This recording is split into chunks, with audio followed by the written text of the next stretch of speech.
Well, now we have the lady who must be the most admired and beloved ballerina of our time.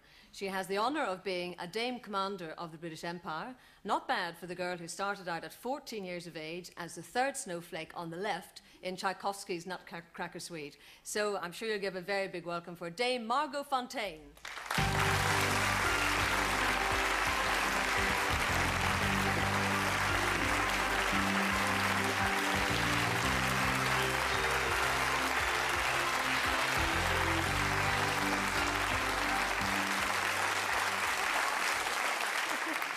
Margot, were you delighted to hear somebody like Danny Baker, who's totally committed to the ballet after one performance? Absolutely delighted, and of all people, I wish he had seen Anna Pavlova, the great Anna Pavlova that we're talking about. Yes, because in fact we're going to see some lovely photographs of her in a second. I mean, you have presented... He would have loved her, I'm sure, because she created magic in an extraordinary way, and I'm sure is the greatest dancer who ever existed, and I just feel that that is exactly what he would have would have bowled him over.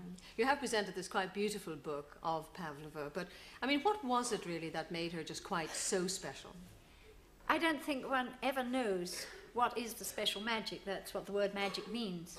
It's something that nobody knows what it is. You can't define it, you can't hold it. She had some qualities. She was totally dedicated all her life, and more as she went on, to giving beauty to the world. She felt this was her mission.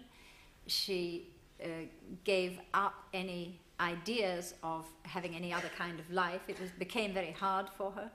She was touring the world, these endless long journeys. She had her own company, so she had no freedom really, because she had to maintain her own company. She often had financial difficulties. They would perhaps be stranded somewhere. The company would run out of money. They would have to wait and keep them together. The dancers would have to go on sort of minimal, basic sustenance until they could get more engagements. They had many difficulties and hardships, and really nobody to help them, no government support, no support of any kind, just these dancers led by this one wonderful, extraordinary artist. Did you see her dance? Well, I did, but alas, I was about 6 years old, and I cannot truthfully say, because I tend to try to be truthful, I cannot say this inspired me. The only thing I ever wanted to do was to dance again, because unfortunately I had about 5 dancing lessons, and the way little girls of 5 are, when after 5 lessons they think they can do it all just as well as anybody else, and I thought, well, I can do that. So at that stage then, did you anticipate or just hope that you might one day be as great a dancer as she? No, I didn't think about it at all. I never thought about being a great dancer, and when I became a little older and aware of what Pavlova was and the qualities that she had, I could see that I had absolutely no hope whatever. I did not have a long neck, I did not have a beautifully arched instep, I did not have a high forehead, and I didn't have all these things that Pavlova had, so I really was not optimistic at all. Actually, a lot of people say that Pavlova was too thin. Well, at that time, dancers tended to be well padded, you might say.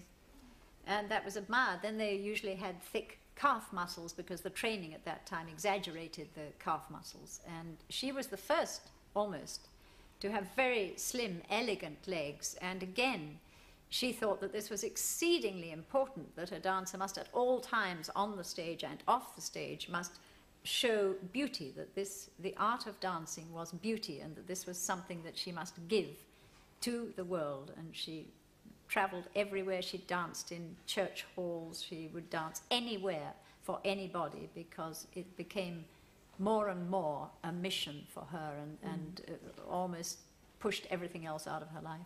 You see, I imagine from the outside that it must be just sheer grit, determination and very hard work to succeed as a ballet dancer. Well, I think it's hard work, but a lot of things are hard work, and you only do that if you want to do that particular thing. In this case, an art. You want to dance, so you do whatever work you have to do to be able to dance. But I think the grit and determination, especially in the way that Pavlova had to overcome so many difficulties that we don't have now, I think she did have enormous grit, really, to do it. Actually, you've obviously had enormous grit yourself, and you had this wonderful, wonderful dancing relationship and exciting partnership with Nureyev for 10 years.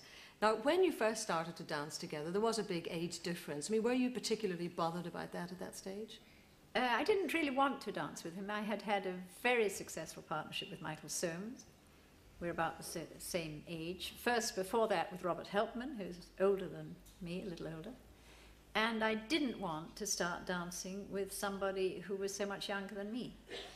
But then I accepted, because I thought, well, in life you have to take your courage with you. You can't just avoid things that you think are frightening. You have to go out and do it. You must. So I went out and danced with this boy who was 19 or 20 years younger than me and leapt 10 foot high, and the minute he came on the stage, everybody was going to watch him. And I thought, who is going to look at me when this boy is leaping about like this all over the place? And anyway, I took my courage and I went out on the stage with this phenomenon, and somehow or other it worked. But really, did you spot the genius in him straight off? Well, I don't know exactly how you spot the genius. I don't have a yardstick for it. There was, before I met him, I was trying to locate him to invite him to a charity gala, and a famous Russian dancing teacher was in Copenhagen, and he was there working in her class. And I knew her very well, so I said, Vera, what about Nureyev? What is he like? And she said, well, you know, he is very good, you know. I think he has the genius. He has the nostrils. And I said, the what? And she said, you know, he has the nostrils. So when I did meet him, I looked very closely, and I sort of saw what she meant. He has. And you think, now, yes, I see why she thinks that he must we'll have all be genius. Watching the next time. Yes, it's very curious. I think she was right.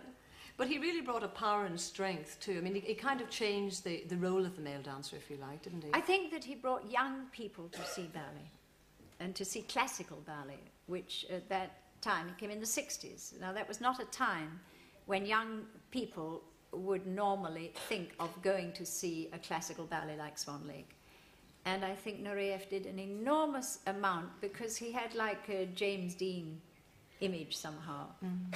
And he brought this into a world which those people would never have thought of going to. Well, may I just say... Danny wouldn't have gone. Well, I think Danny's going to be back anyway. I was just going to say that it's been lovely to have you on the programme, because I know you don't come to London all that much, but is there anything in particular you miss about not living here now? Well, I love London, and I like coming back, but I have a very happy new life, which everybody thinks extraordinary. I live on a farm, and it's in Panama. In Panama with my husband, and it's very, it's primitive but not totally uncivilized, but it's primitive in that we have no telephone, and people think that's extraordinary, and I never take any exercise at all, which some people think extraordinary, though why would I want to take exercise if I'm not going to dance? And I'm very, very happy there. Well, you look wonderful, and I'd like to thank you very much for coming on. Dame Margot Fonteyn. Thank you.